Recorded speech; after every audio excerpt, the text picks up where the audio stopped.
Nüüd üks asi, mis ma siin pildi peal veel võin tahta korrigeerida, on hambad. Nimelt tihti hambaid tahetakse endal või teistel natukene valgemaks teha, kui nad päriselus on. Ja vaatame, kuidas see käib. Kõigepealt ma zoomin siia sisse ilusti, et ma saaks täpsemalt nende hammastega tegelda. Esimene asi, mis ma võiks teha, on see, et selle kollaka tooni ma saan siit ära niiviisi, et teen siia uue adjustment layeri ja võtan siit hue saturation ja tõmban seda saturationit siit allapoole, võib-olla -50 peale näiteks. Ja teine asi, mis ma tahaksin teha, on see, et ma tahaks natukene neid ikkagi nagu heledamaks ka saada. Ja selleks ma teen siia ühe levelsi adjustment layeri. Võtan siit levels ja sikutan veidike seda valget otsa siia keskele rohkem. Keskmist halli ka vähekene heledama poole suunas. Ja nüüd oleks mul vaja need kaks muudatust loomulikult kuidagi välja maskida.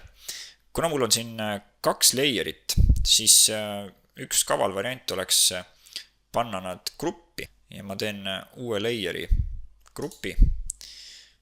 Valin need kaks alumist layerit siit ära niiviisi, et klikin hue saturationi peale, siis vajutan kontrolli peale, valin ka selle levelsi ära ja siis sikutan nad mõlemad siia gruppi sisse. Ja layeri grupile ma saan teha maski nagu tavalisele layerilegi. Panen siit add layer mask ja grupile tekib mul siia mask. Nüüd oleks vaja siis kuidagi see suu sisemine osa siit ära selekteerida. Ja selle jaoks sobib täiesti normaalselt tavaliselt quick selection tool, sellepärast et need huuled on siin ilusti konkreetse kontuuriga ja siin ei tohiks quick selection toolil probleeme tekkida. Muidugi peaks selle pintsli valima ka sellise parajalt väiksena, mul on ta siin kusagil 10 pikslit näiteks, ma usun, et võib olla selline paras suurus. Ja siis tõmban selle quick selection tooliga siit niimoodi üle.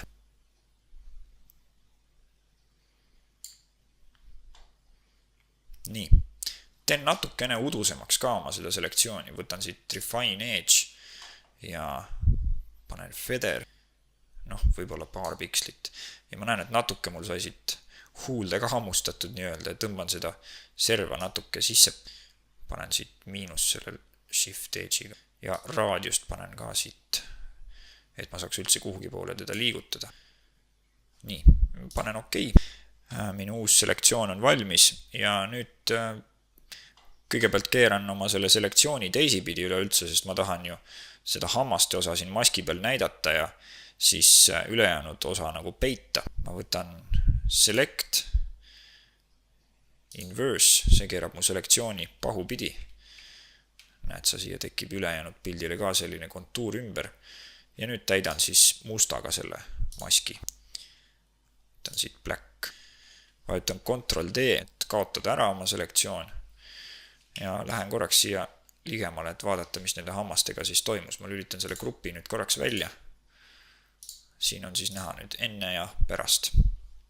Kui ma tahan midagi veel korrigeerida, siis ma võin siia grupi sisse minna ja näiteks selle levelsi uuesti lahti võtta. Mul on tunne, et ma saan nõksukene veel valgemaks neid keerata selle levelsiga siin. Aga mitte eriti palju, et siin on jälle väga peenike piir sellise liiale mineku ja lihtsalt natuke parandamise vahel.